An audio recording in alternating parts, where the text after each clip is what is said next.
ನಮಸ್ತೆ ಫ್ರೆಂಡ್ಸ್, ನಾನು ನಿಮ್ಮ Maya. Welcome back to the my new video. So ಇವತ್ತಿನ ವಿಡಿಯೋದಲ್ಲಿ ನಾವು ಶ್ರೀ ಕ್ಷೇತ್ರ ಸೌದತ್ತಿಯಲ್ಲಿರುವಂತಹ ರೇಣುಕಾದೇವಿಯ ದರ್ಶನವನ್ನು ಪಡೆದುಕೊಂಡು ಬರೋಣ.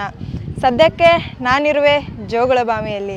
ಸೊ ಮೊದಲಿಗೆ ನಾವು ಜೋಗುಳಬಾವಿ ಸತ್ಯಮ್ಮ ದೇವರ ದರ್ಶನವನ್ನು ಪಡೆದುಕೊಳ್ಳೋಣ, ಆಮೇಲೆ ಮುಂದೆ ಹೋಗೋಣ. ಮಲಪ್ರಭಾ ಜಲಾಶಯದ ಬ್ಯಾಕ್ ವಾಟರ್. ಇವತ್ತಿದೆ ಬುಧವಾರ. ನಾನು ಬುಧವಾರದಂದು ಬಂದಿದ್ದೇನೆ, ಇಲ್ಲಿ ಯಾರೂ ಇರುವುದಿಲ್ಲ ಅಂತ. ಬಟ್ ಇವತ್ತು ಕೂಡ ತುಂಬಾ ಜನ ಇದ್ದಾರೆ.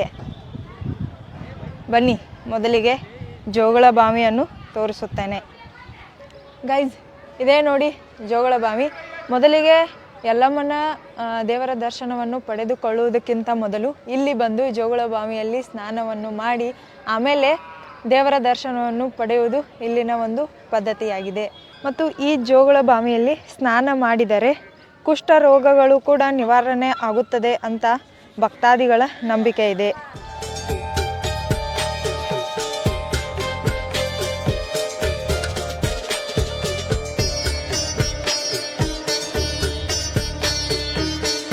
ಸತ್ಯಮ್ಮ ತಾಯಿಗೆ ಜಗದಂಬ ಅಂತಲೂ ಕೂಡ ಕರೆಯುತ್ತಾರೆ.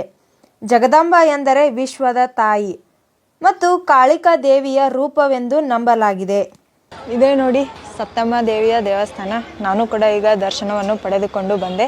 ಜೋಗುಳಬಾವಿ ಸತ್ಯಮ್ಮ ದೇವರ ದರ್ಶನ ತುಂಬ ಚೆನ್ನಾಗಾಯಿತು. ಅಷ್ಟೊಂದೇನು ರಶ್ ಇರಲಿಲ್ಲ. ಇವಾಗ ನಾವು ಮೇನ್ ದೇವಸ್ಥಾನಕ್ಕೆ ಹೋಗೋಣ. ಶ್ರೀ ಯಲ್ಲಮ್ಮ ದೇವಿ ದೇವಸ್ಥಾನಕ್ಕೆ ಹೋಗೋಣ, ಬನ್ನಿರಿ.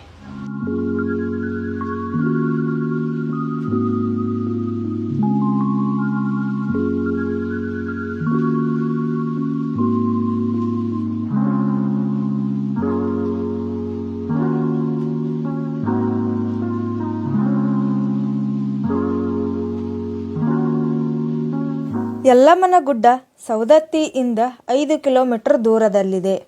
ಸೌದತ್ತಿಗೆ ಮೊದಲು ಸೌಗಂಧಿಪುರ ಅಂತ ಹೆಸರಿತ್ತು. ಕಾಲ ಕಳೆದಂತೆ ಇದೀಗ ಸೌದತ್ತಿ ಅಂತ ಹೆಸರಾಗಿದೆ.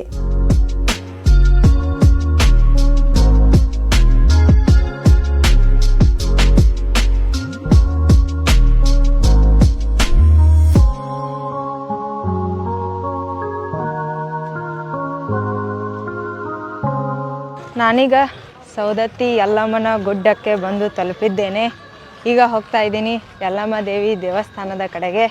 ಯಲ್ಲಮ್ಮನ ಗುಡ್ಡವನ್ನು ಮೊದಲು ಸಿದ್ಧಾಚಲ ಪರ್ವತ ಎಂದು ಕರೆಯುತ್ತಿದ್ದರು. ಇವಾಗ ಎಲ್ಲರೂ ಯಲ್ಲಮ್ಮನ ಗುಡ್ಡ ಅಂತ ಕರೆಯುತ್ತಾರೆ. ಯಲ್ಲಮ್ಮ ದೇವಿಗೆ ರೇಣುಕಾದೇವಿ ಫಲವತ್ತತೆಯ ದೇವತೆ ಅಂತಲೂ ಕೂಡ ಕರೆಯುತ್ತಾರೆ. ರೇಣುಕಾದೇವಿಯು ಜಮದಗ್ನಿ ಋಷಿಯ ಹೆಂಡತಿ ಮತ್ತು ಪರಶುರಾಮನ ತಾಯಿ.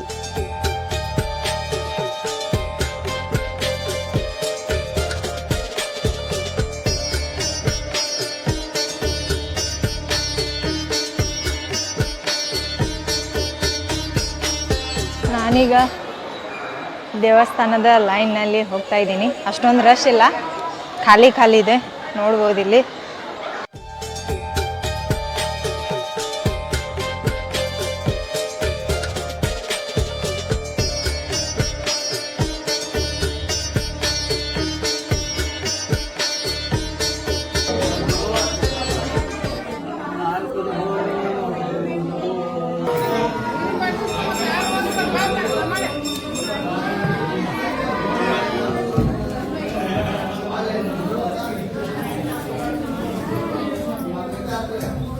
ಈ ದೇವಸ್ಥಾನವನ್ನು 1514ರಲ್ಲಿ ರಾಯಬಾಗದ ಬೊಮ್ಮಪ್ಪ ನಾಯಕರು ಕಟ್ಟಿಸಿದ್ದಾರೆ. ಕಾಶ್ಮೀರದ ದೊರೆಯಾದ ರೇಣುಕಾ ರಾಜ ಸಂತಾನ ಭಾಗ್ಯವಿಲ್ಲದೆ ಕುಳಿತಿರುತ್ತಾನೆ. ಸೊ ಆವಾಗ ಅಶರೀರ ವಾಣಿಯೊಂದು ಪ್ರಕಟವಾಗುತ್ತದೆ. ಅದು ಹೇಳುತ್ತದೆ, ಪುತ್ರ ಕಾಮೇಷ್ಟಿ ಯಾಗವನ್ನು ಮಾಡು, ಎಲ್ಲ ಒಳ್ಳೆಯದಾಗುತ್ತೆ ಅಂತ ಹೇಳುತ್ತದೆ. ರಾಜನು ತಡ ಮಾಡದೆ ಭಕ್ತಿಯಿಂದ ಪುತ್ರ ಕಾಮೇಷ್ಟಿ ಯಾಗವನ್ನು ಮಾಡುತ್ತಾನೆ. ಭಕ್ತಿಯಿಂದ ಬೇಡಿದಾಗ ಯಜ್ಞಕುಂಡದಿಂದ ಒಂದು ಹೆಣ್ಣು ಮಗು ಮೇಲೆ ಬರುತ್ತದೆ. ಆ ದೇವರು ಕರುಣಿಸಿರುವ ಹೆಣ್ಣು ಮಗುವೇ ಶ್ರೀ ರೇಣುಕಾದೇವಿ. ಉದೋ ಎಂದರೆ ದೇವಿ ನಂಬಿದ ಭಕ್ತರಿಗೆ ಉದ್ಧಾರ ಮಾಡುತ್ತಾಳೆ ಅಂತ ನಂಬಿಕೆ.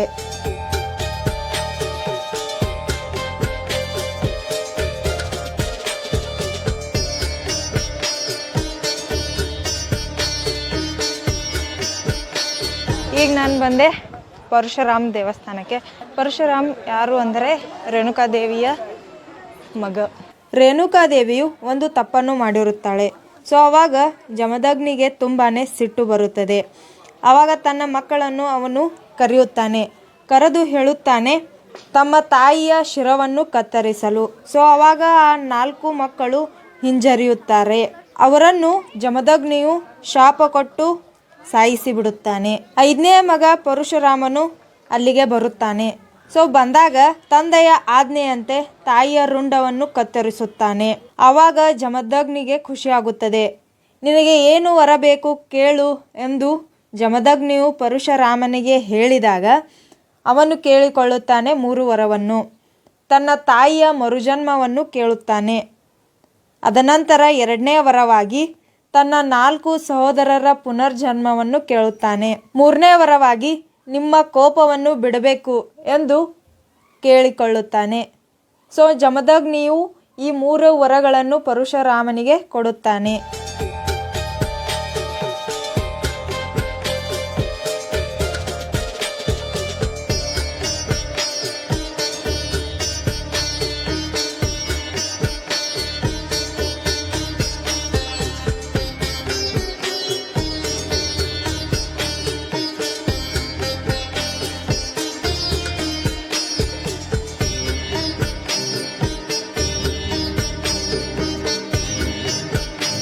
ಈ ಹೊಂಡಗಳಿಗೆ ಎಣ್ಣೆ ಹೊಂಡ ಅಥವಾ ಅರಿಶಿನ ಕುಂಕುಮ ಹೊಂಡ ಅಂತಲೂ ಕೂಡ ಕರೆಯುತ್ತಾರೆ.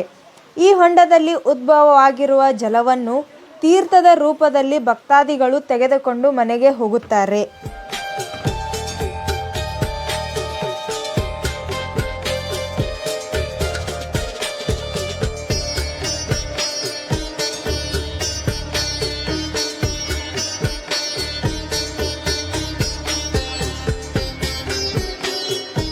ಈ ದೇವಸ್ಥಾನದ ಜಾತ್ರಾ ಮಹೋತ್ಸವವು ವರ್ಷದಲ್ಲಿ 7 ಬಾರಿ ನಡೆಯುತ್ತದೆ.